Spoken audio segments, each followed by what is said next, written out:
Le rêve de Pearl. Pearl était assise près de la fenêtre de la modeste maison familiale, fixant la route poussiéreuse qui serpentait à travers leur petit village. L'air était imprégné de l'odeur de la terre fraîchement labourée et du bourdonnement lointain des outils agricoles. La vie ici était paisible, simple, sans surprise. Mais Pearl en voulait plus. Bien plus. Depuis 16 ans, elle avait connu que ce village endormi, entouré de collines verdoyantes et de champs à perte de vue. Pourtant, son cœur battait pour autre chose. Elle rêvait de la ville, de ses rues animées, de ses lumières éclatantes, de ces gens élégants qu'elle ne voyait que dans les magazines et à la télévision. On disait d'elle qu'elle était magnifique. Son teint clair resplendissait sous le soleil, et ses traits délicats attiraient tous les regards. Mais cela ne lui suffisait pas. Pearl voulait être admirée, reconnue, elle voulait exister aux yeux du monde. Chaque soir, après le dîner, elle feuilletait les vieux magazines de mode que sa tante lui envoyait de la ville. Elle rêvait de ces mannequins au sourire parfait, de ces robes élégantes, de cette vie qu'elle imaginait sans contrainte. Mais ici, dans ce village reculé, ses rêves semblaient impossibles. Son père, un fermier attaché aux traditions, lui répétait toujours que la place d'une fille était auprès de sa famille, qu'elle devait se préparer à un mariage avec un bon garçon du village. Mais Pearl refusait cette destinée. Un matin, alors qu'elle aidait sa mère à préparer le petit déjeuner, elle entendit une conversation entre son frère aîné et un visiteur venu de la ville. L'homme parlait d'une grande agence de mannequins qui recrutait de jeunes talents. Son cœur s'emballa. C'était peut-être sa chance. Le soir même, Pearl décida qu'elle ne pouvait plus attendre. Elle prit ses économies, un sac avec quelques vêtements et quitta la maison en silence. Son cœur battait la chamade tandis qu'elle marchait sur la route sombre en direction de la gare la plus proche. Le voyage fut long et éprouvant. Mais lorsqu'elle posa enfin le pied dans la grande ville, une vague d'excitation l'envahit. Les klaxons, les lumières, la foule pressée, tout était exactement comme elle l'avait imaginé. Mais très vite, la réalité la rattrapa. Trouver un emploi, un logement, survivre dans cette jungle urbaine s'avérait bien plus difficile qu'elle ne l'avait cru. Les agences de mannequins ne s'intéressaient pas aux inconnus sans expérience. Les portes se fermaient les unes après les autres. Épuisée et découragée, elle s'assit sur un banc, les larmes aux yeux. Était-ce une erreur de quitter sa famille? Devait-elle rentrer, admettre son échec? C'est alors qu'une femme élégante s'arrêta devant elle. « Tu es nouvelle ici, n'est-ce pas ?» demanda-t-elle avec un sourire bienveillant. Pearl hocha la tête. La femme se présenta comme directrice d'une petite agence de mode cherchant de nouveaux visages. Ce fut le début d'un long parcours, semé d'embûches mais aussi de succès. Pearl apprit que la beauté seule ne suffisait pas.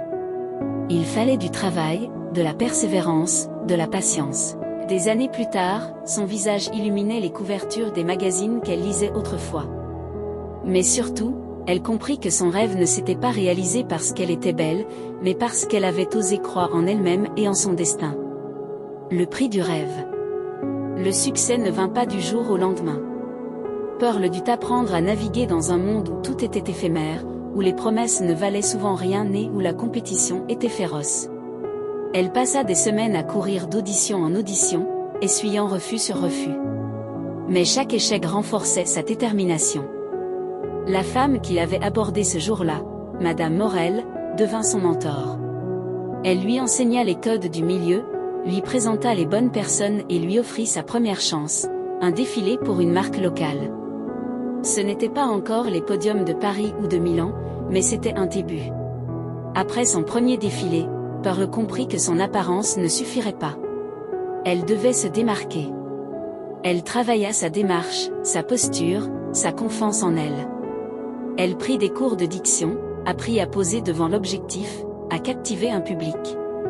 Peu à peu, son nom commença à circuler. Un jour, une grande marque internationale organisa un casting pour sa nouvelle campagne. Pearl hésita à y aller. Le doute s'immisçait en elle. Était-elle prête pour un tel défi? Mais Madame Morel la poussa à se présenter. Ce n'est pas le talent qui t'ouvrira les portes, Pearl. C'est ton audace. Le jour du casting, elle se retrouva face à des dizaines de jeunes femmes, toutes plus magnifiques les unes que les autres. Mais Pearl n'avait plus peur.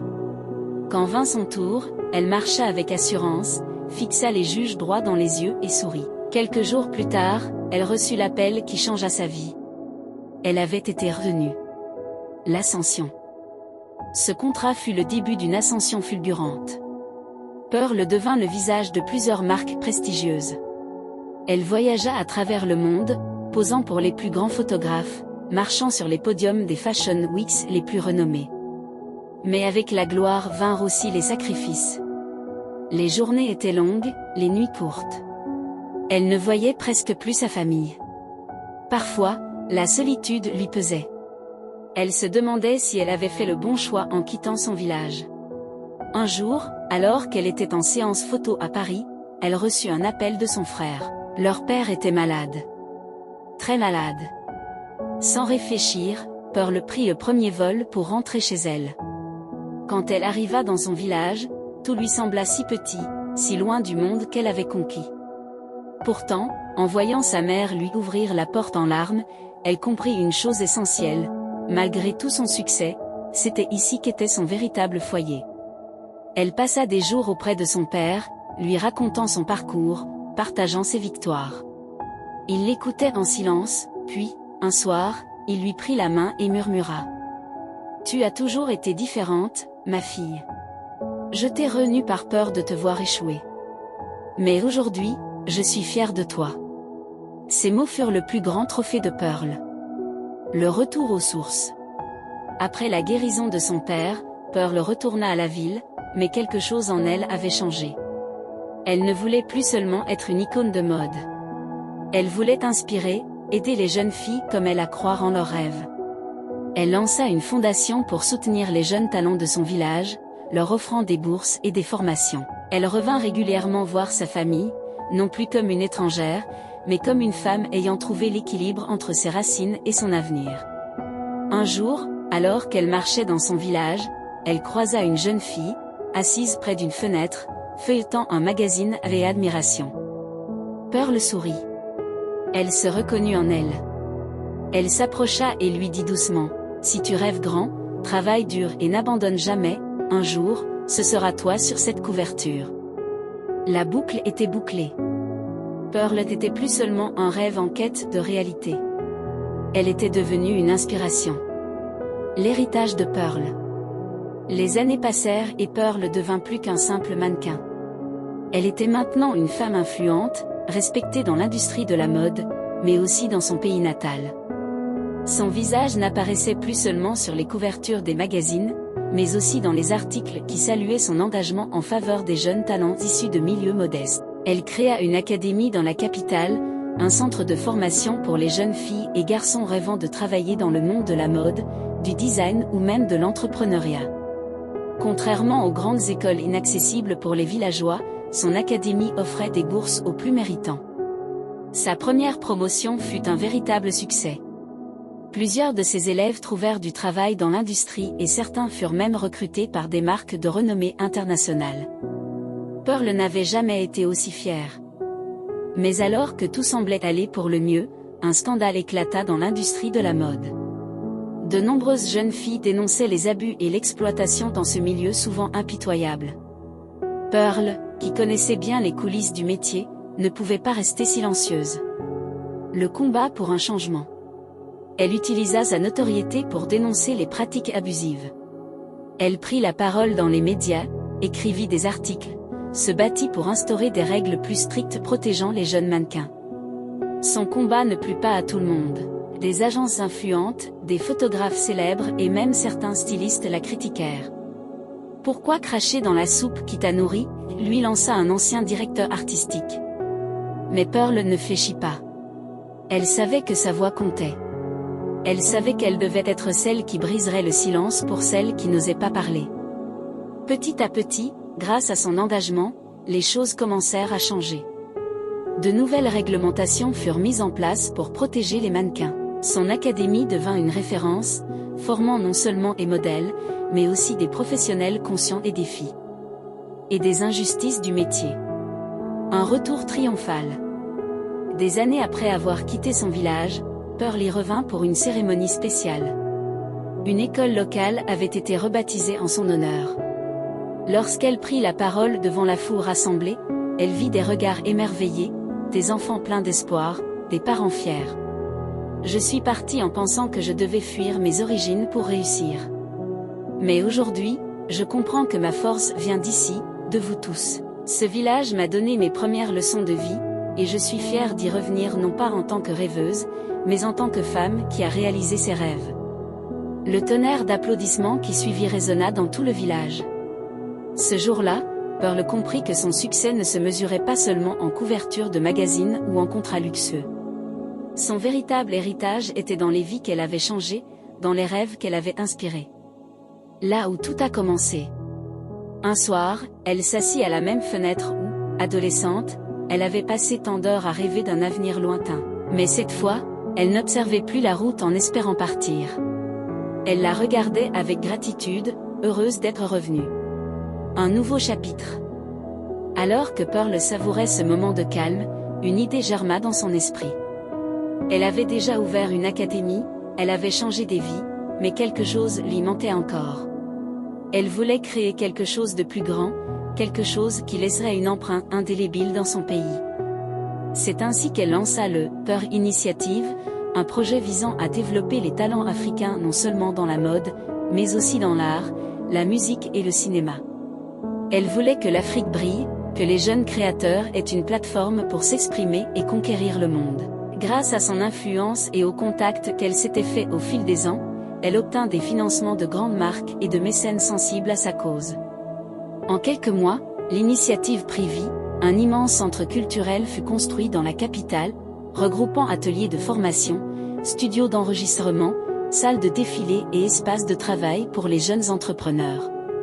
Les défis de l'extension. Mais comme toujours, les grandes ambitions attirent de grands obstacles. Certains politiciens voyaient son projet comme une menace pour l'élite locale, d'autres critiquaient son influence grandissante. Certains de ces anciens détracteurs de l'industrie de la mode tentaient de saboter ses efforts. Mais Pearl n'était plus la jeune fille timide du village. Elle avait affronté le monde, elle avait conquis des podiums, et elle savait désormais comment se battre. Elle fit appel aux médias, utilisa son image pour sensibiliser la population, s'entoura d'alliés puissants. Peu à peu, les résistances tombèrent. Le Pearl Initiative devint un centre incontournable, un symbole d'une Afrique talentueuse et ambitieuse. Un amour inattendu. Dans cette effervescence, Pearl n'avait jamais pris le temps de penser à elle-même, à son bonheur personnel. Elle avait eu des relations, mais son ambition avait toujours pris le dessus. C'est lors d'un gala organisé pour son initiative qu'elle croisa Idriss, un entrepreneur africain à succès spécialisé dans les nouvelles technologies.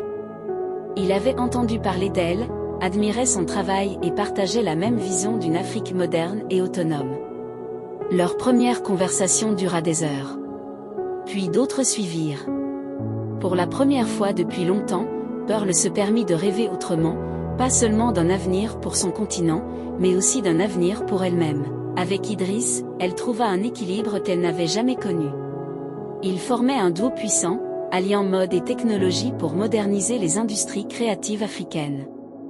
L'héritage de Pearl. Des années plus tard, Pearl n'était plus seulement une ancienne mannequin. Elle était devenue une icône, une figure inspirante pour toute une génération. Son nom était associé à des écoles, des bourses, des événements internationaux. Mais ce qui la rendait le plus fière, c'était ce qui se passait dans son village. Là où tout avait commencé. Chaque année, elle organisait un festival où elle réunissait les jeunes talents de son académie et du Pearl Initiative. Des défilés, des concerts, des expositions. Son petit village était devenu un lieu de rencontre pour les artistes du monde entier. Un jour, une jeune fille s'approcha d'elle et lui demanda timidement, « Madame Pearl, pensez-vous que je puisse, moi aussi, réussir un jour ?» Pearl sourit en reconnaissant son propre regard dans celui de cet enfant. Tout commence par un rêve. Et si tu y crois assez fort, travaille dur et ne te laisse pas arrêter par la peur, alors oui, tu réussiras. La jeune fille hocha la tête, des étoiles dans les yeux. Pearl sut alors que son parcours avait un sens bien plus grand que tout ce qu'elle avait imaginé. Elle n'était plus seulement une étoile montante de la mode. Elle était devenue une lumière guidant les autres vers leurs propres rêves.